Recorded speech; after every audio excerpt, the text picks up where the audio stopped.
arianga whakāhua ki runga rā whānau.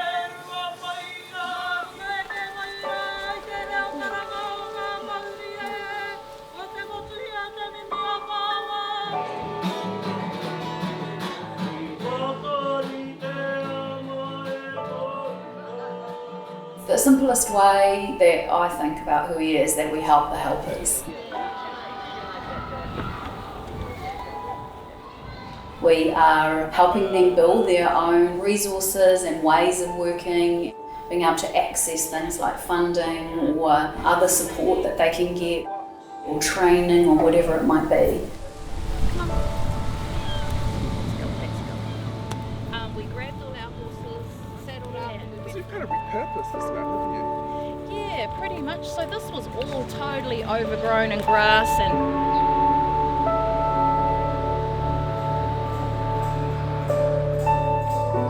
Those different community groups are all growing and doing what they do best, and we're just underneath helping distribute resources and things that will help them do that.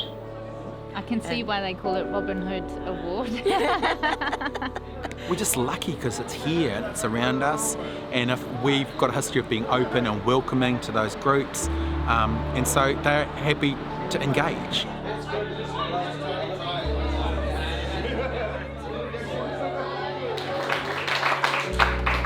Okay, I've just got one more and then I will leave you. We couldn't be able to do the important things that we do without the support of Hui E. It's just beautiful.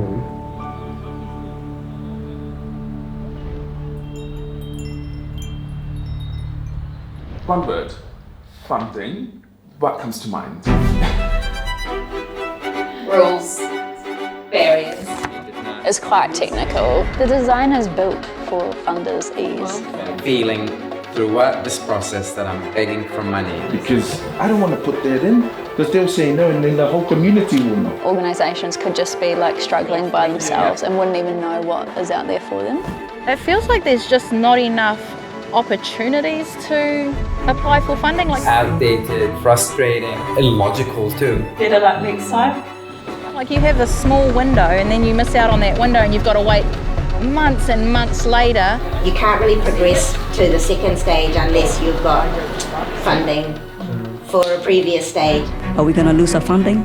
Are we going to lose our relationship with the government?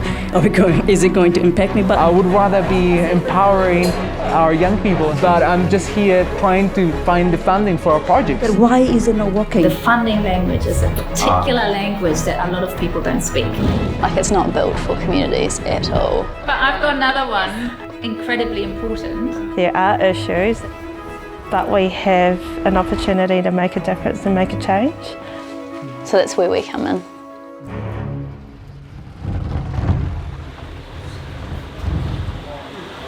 We're going to set up, let's get the dairy and the frozens over to that table and the produce goes to the produce table. Kibosh is New Zealand's first food rescue. Yeah, we know there's more good quality food that's probably needlessly going to waste or just being fed to pigs rather than getting to people first, because we can sort it and make sure that, you know, quality food that can be used by people is getting to people who need it the most.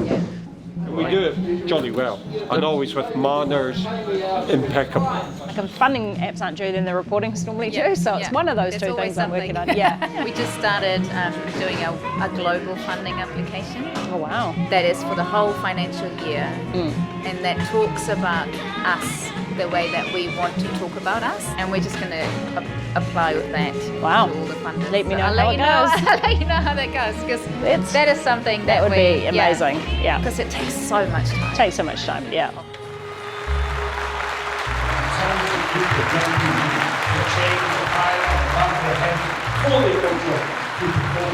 So ladies and gentlemen, give these guys another round of applause.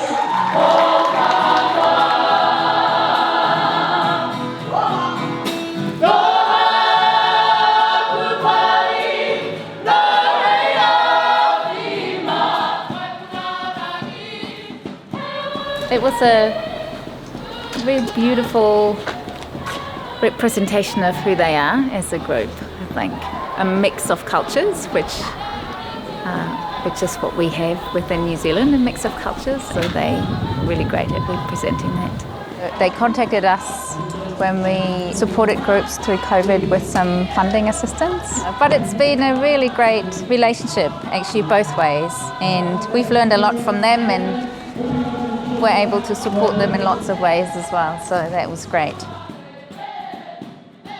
It wasn't until I came into contact with Hui E that my journey in this whole process of getting this establishment up and running was pretty much just the kōrero and pretty much just on paper.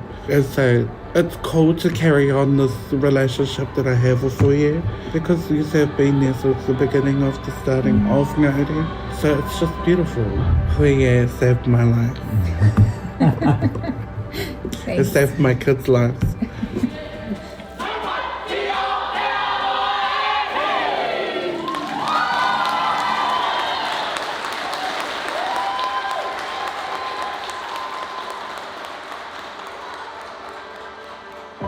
Sit here and you've got waiata and mocha being taken place in the wharenui, cups of tea pouring in the wharakai, miri in the tent, you've got children and families out here on the lawn. What do you think and what are you feeling? Oh, that makes me a bit emotional. Yeah, it really does. Pulls at the heartstrings. And I guess that's about knowing the seeds that you have planted, the dreams and aspirations and the goals that you set 15 years ago have finally come to fruition. But we still have a long way to go. Every little step we make and take is a success for our tomorrow. Yeah. Well done, Johnny.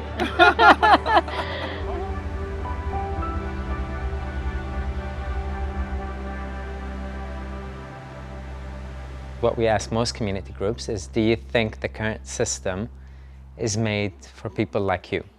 And if not, then how can we help you navigate it, but also how can we change it together?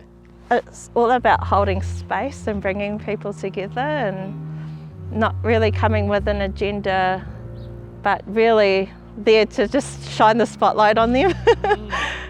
I feel really grateful to have connected with Hui E because I just feel heard and seen. Some of the responses I've got lately from government organisations is that we cannot give you feedback sort of approach. Who do I let this out to? The government doesn't want to hear it, so just having an organisation that you can check in with is really empowering.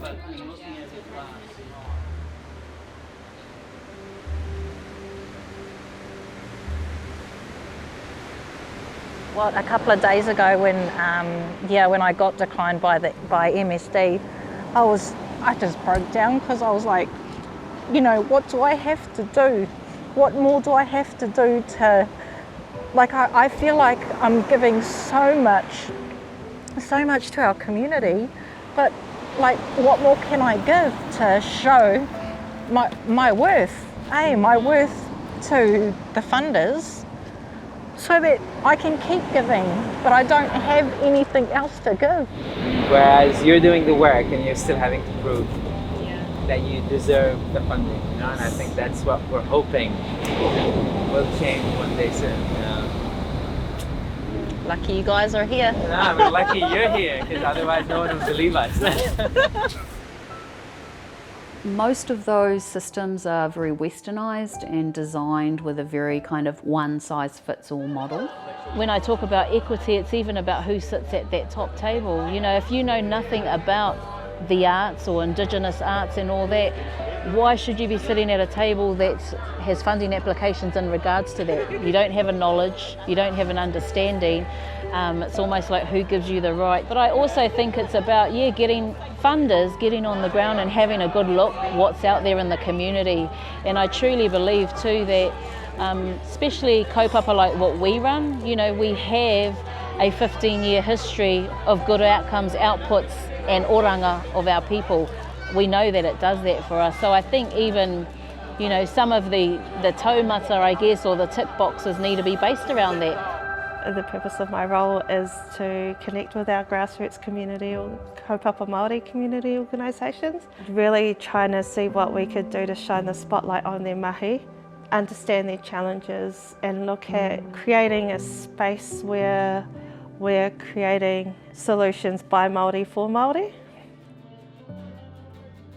If you are not already asking yourself what needs changing and why is it not changing now, my only ask would be ask that question. Community will never cease to exist. The people are always there for their people, and funding will never stop that. What I'm feeling right now is there's this huge division in our country. I want to see Aotearoa united in the future, where we're all working together as a collective community and we're all working in partnership, whatever that might look like. You know what New Zealand, Aotearoa was always about, that whole community and giving the shirt off your back to help your neighbour.